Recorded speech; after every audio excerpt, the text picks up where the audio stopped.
Nací el 2 de febrero de 1896 en el Ferrol. Era el más joven de los hermanos y el más parecido a mi padre. Mi madre esperaba que me dedicara a la vida eclesiástica, aunque finalmente opté por la carrera militar, como ya habían hecho mis hermanos. Ingresé en la Academia de Infantería de Toledo en agosto de 1911, siguiendo los pasos de mi hermano Francisco, pero con mejores resultados. Mientras Francisco obtuvo el número 251 de su promoción, yo me gradué en el puesto 37. Mi primer destino fue el regimiento de Zamora en el Ferrol.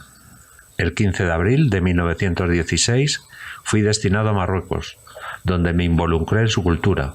Vestía como ellos y aprendí el árabe. Estuve hasta 1920 y coseché una fama de hombre temerario. De regreso a España, ingresé en el Servicio de Aeronáutica Militar en Getafe, donde inicié el curso de pilotaje de aeroplano y obtuve mi ascenso a capitán por antigüedad en agosto de 1920. Completé mis estudios de piloto en el aeródromo de Cuatro Vientos a primeros de 1921. En marzo de ese año me presenté a una competición promovida por el Aeroclub de España y gané el primer premio, al alcanzar los 5.895 metros de altitud.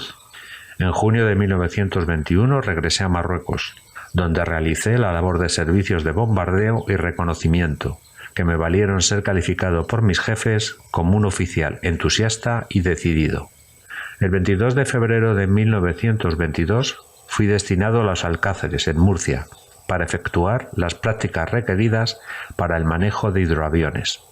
Por mis relevantes servicios prestados como piloto en Marruecos desde 1921 a 1923, se me concedió la Medalla Militar Individual.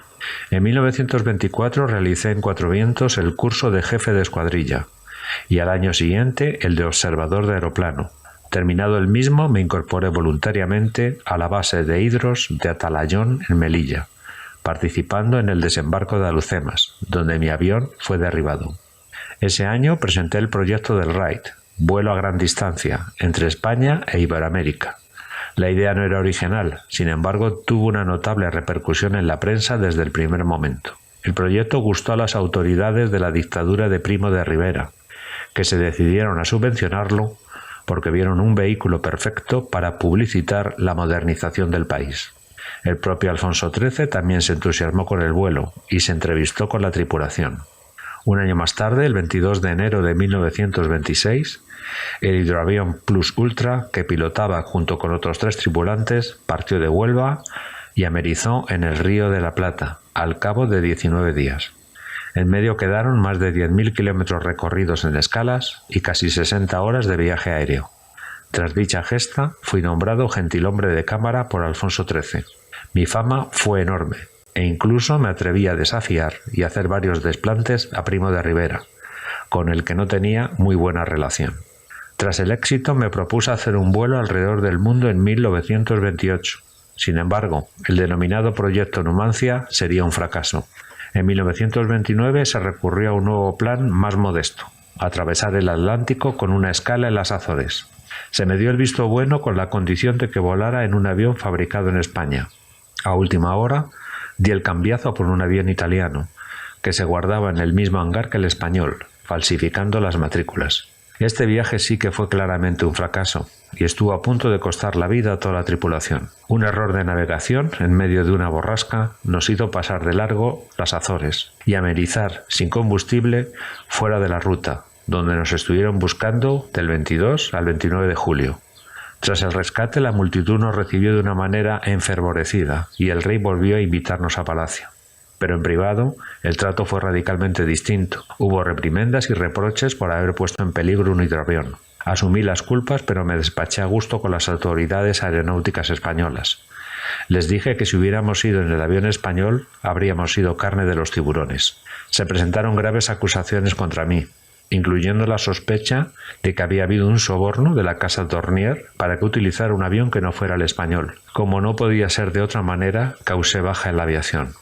Ingresé en la Asociación Militar Revolucionaria, una organización secreta en contacto con los partidos republicanos y constitucionalistas. Me hice activista republicano y también masón. Mi hermano Francisco trató en diversas ocasiones de entrevistarse conmigo para disuadirme de emprender el peligroso camino que estaba iniciando, pero ni le escuché. En 1930, tras la caída de la dictadura de Primo de Rivera, contacté con los anarquistas catalanes de la CNT.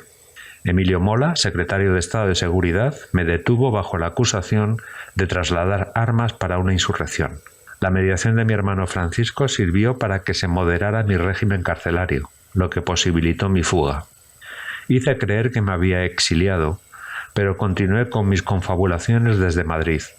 Emprendí un vuelo en diciembre con el frustrado fin de bombardear el Palacio Real, cosa que no hice al ver población civil cerca de la zona, y tan solo arrojé octavillas con proclamas revolucionarias. Encabecé la frustrada sublevación de la base aérea de Cuatro Vientos y huí a Portugal. Evité el destierro acogiéndome a la nacionalidad uruguaya, que la había conseguido en la competición de la RAI con el Plus Ultra. Eso me llevó a París, vía Amberes. En la ciudad belga fui recibido por periodistas, curiosos y algunos exiliados célebres, entre ellos Francesc Macià. Una vez en París, me uní a los exiliados políticos, que poco a poco me aislaron por mis desaires y extravagancias. Entonces incrementé mis contactos con los anarquistas Durruti y los hermanos Ascaso. Ante la convocatoria de elecciones de abril de 1931, fui incluido en las listas de Esquerra Republicana de Cataluña por Barcelona y en otra de Sevilla de Talante Libertario Anarquista. Obtuve acta de diputado por ambas, aunque finalmente ocupé el escaño de Sevilla. En las Cortes descubrí que la política era para profesionales, ya que me dejaban en evidencia sistemáticamente.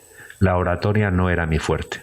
Fui nombrado jefe de la Aeronáutica Española, pero otra vez volvieron mis salidas de tono hacia mis teóricos compañeros políticos y me quejaba de que se hubiera permitido la marcha del rey y de que no se hubiera reprimido a los elementos reaccionarios. Me casé en 1924 en Hendaya con Carmen Díaz Guisasola, hija del ingeniero industrial Pedro Díaz Larrauri. Ella tenía 19 y yo 28 años, y tan solo hacía 6 meses que nos conocíamos. En otro acto de rebeldía no solicité permiso al rey para casarme. En aquella época, los oficiales del ejército teníamos que cumplir con dicha obligación. Mi hermano Francisco nuevamente desaprobó mi gesto. Carmen descubrió que tenía otra familia en Barcelona. Aunque lo negué, aproveché la recién aprobada ley de divorcio y me separé de ella. Poco tiempo después me casé por lo civil con Engracia Moreno, que ya tenía una hija, que no era mía, pero siempre la consideré mi hija. Cuando se produjo el alzamiento de mi hermano Francisco, trabajaba como agregado aéreo en la Embajada de los Estados Unidos desde 1933. Quise volver a España para ponerme al servicio de la República, pero Azaña se opuso. A pesar de ello, viajé en octubre a Portugal y me uní por Extremadura a la zona de los sublevados. ¿Por qué cambié? Algunos apuntan a que los lazos de sangre pudieron más que las ideas políticas, y otros a una venganza por el fusilamiento de mi amigo y compañero en el vuelo Plus Ultra, Julio Ruiz de Alda, a manos de los republicanos en la cárcel Modelo de Madrid. Y me presenté en Salamanca, cuartel general de los golpistas, y se me habilitó en la escala militar con el grado de teniente coronel y se me encomendó el mando de la base aérea de Baleares. El responsable de la aeronáutica de Franco, Alfredo Quintelan, elevaría una carta de protesta que nunca obtuvo respuesta. En Palma de Mallorca me convertí en un militar estricto y eficiente y dispensé un buen trato a mis subordinados. Había pasado de la subversión activa a reprimir a muchos de mis antiguos amigos y compañeros. No solo cambié en eso, también en mi carácter, volviéndome más introvertido y taciturno. El 28 de octubre de 1938 salí de Pollensa con un hidroavión con la misión de bombardear ciertos puntos estratégicos. Dentro del aeroplano había nada menos que 1000 kilos de bombas. Sin embargo, el temporal y unos nubarrones se cruzaron en mi camino y acabé en el Mediterráneo. Se ha rumoreado acerca de las causas de mi muerte, que si la masonería había saboteado mi avión, que si mi hermano estaba involucrado. La verdad es que exigí, como solía hacer, demasiado al motor de mi hidroavión y este perdió vuelo y caí en Barrena.